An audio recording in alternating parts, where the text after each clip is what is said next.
बिस्मिल्लाहिर्रहमानिर्रहीम अस्सलाम वालेकुम। मेरा नाम Arsalan Khurshid. Web design course के सेकंड लेक्चर में आपका वेलकम है। आज का हमारा टॉपिक है डोमेन और होस्टिंग। तो सबसे पहले हम देखेंगे कि डोमेन क्या है। डोमेन हमारी वेबसाइट का यूनिक नेम है जिसके ज़रिए हम वेबसाइट को एक्सेस करते हैं। ब्राउज़र में अगर हम अपनी वेबसाइट का डोमेन डालेंगे तो हमारी वेबसाइट ओपन हो जाएगी। तो डोमेन हमारी वेबसाइट को एक्सेस करने के लिए यूज़ होती है।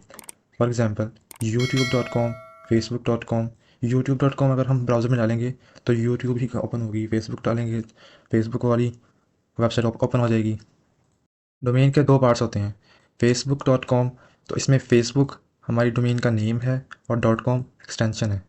तो हमारी डोमेन के दो पार्ट्स हो गए, नेम और उसकी एक्सटेंशन। लेकिन ब्राउज़र में आके अगर हम google.com सर्च करें तो सिर्फ डोमेन एक्सेस नहीं होती, बल्कि ये पूरा यूआरएल टाइप होता है और ब्राउज़र हमें यूआरएल की मदद से हमारी वेबसाइट दिखाता है। ऐसा क्यों है? यूआरएल को समझने के लिए ये डायग्राम देखें कि सबसे पहले यूआरएल अपना प्रोटोकॉल ऐड करता है, HTTPS कॉलन और double slash. HTTP stands for hyper text transfer protocol और S मीन सिक्योरली, यानी सिक्योर या सिक्योरली। अगर यूआरएल सिर्फ HTTP यूज़ करे एस के बगैर तो यहाँ पे नॉट सिक्योर का साइन हमें शो होगा और ये लॉक का साइन शो नहीं होगा।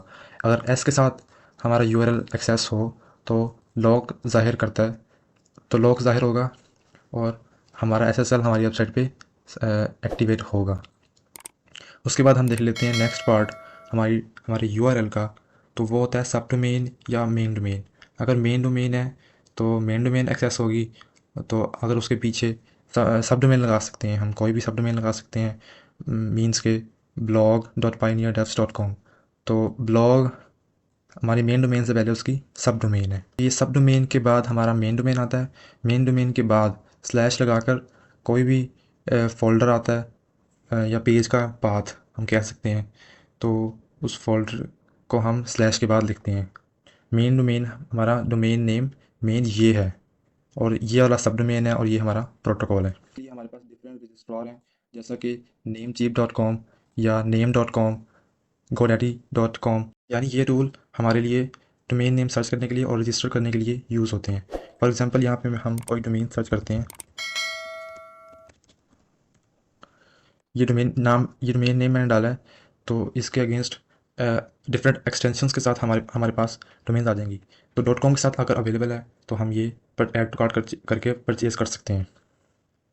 उसके बाद उस हमारी डोमेन नेम के साथ .org एक्सटेंशन हमें अवेलेबल है, .bot, .net, और ये हज़ारों किस्म की एक्सटेंशन हम अपनी डोमेन के साथ अटैच करके बाय कर सकते हैं। उसके बाद हम देखते हैं कि वेब होस्टिंग क्या है। वेब होस्टिंग हमारे लिए ऐसी स्पेस है जहाँ पर हमारी वेबसाइट्स की सारी फाइल्स और कंटेंट स्टोर होती है। वेब होस्टिंग हमारे लिए कैसे वर्क करती है, तो ये देखें, वेबसाइट का यूज़र जो होगा वो इंटरनेट के ज़रिए हमारे वेब सर्वर पे मौजूद फ़ाइल्स को एक्सेस कर सकता है। हमारी वेबसाइट की जो सारी फाइल्स होंगी वो हमारे वेब सर्वर पे होस्ट होंगी। ऑनलाइन होस्ट जो हम बाय करेंगे वो हमारी वेबसाइट की फ़ाइल्स को एक सर्वर पे होस्ट कर देगा। तो उन वेबसाइट्स को हम एक्सेस कर सकते हैं इंटरनेट के साथ।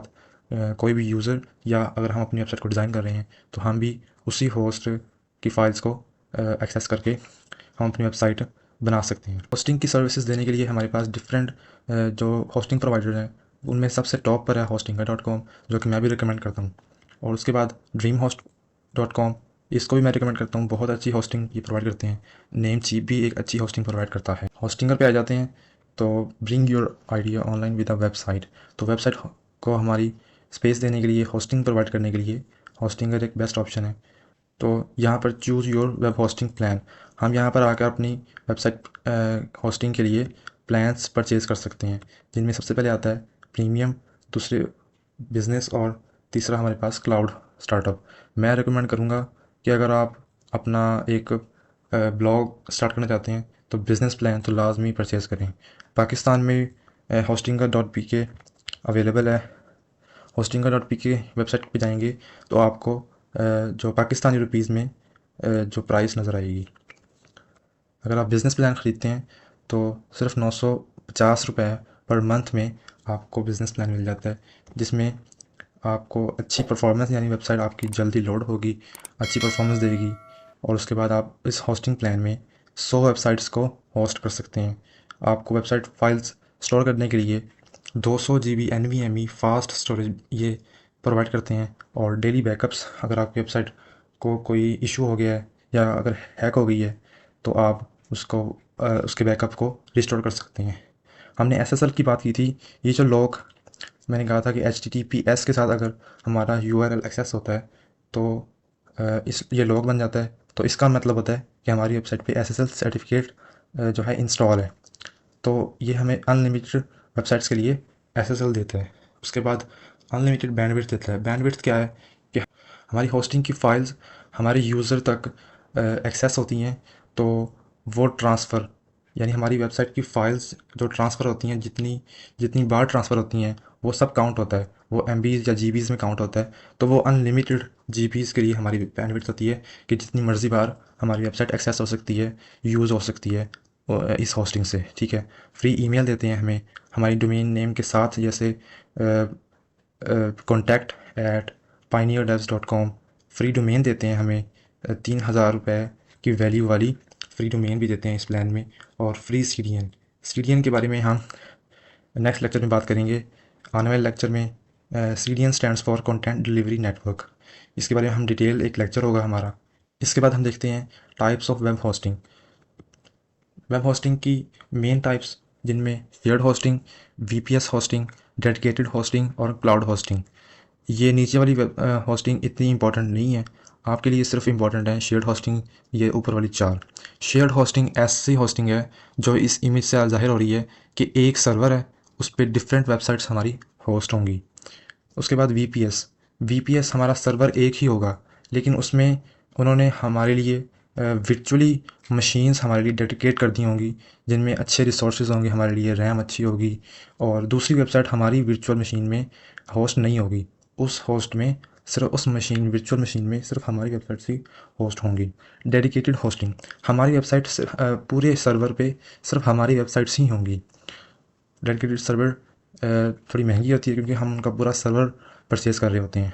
क्लाउड होस्टिंग भी शेयर्ड होस्टिंग से ऊपर वाली टाइप है।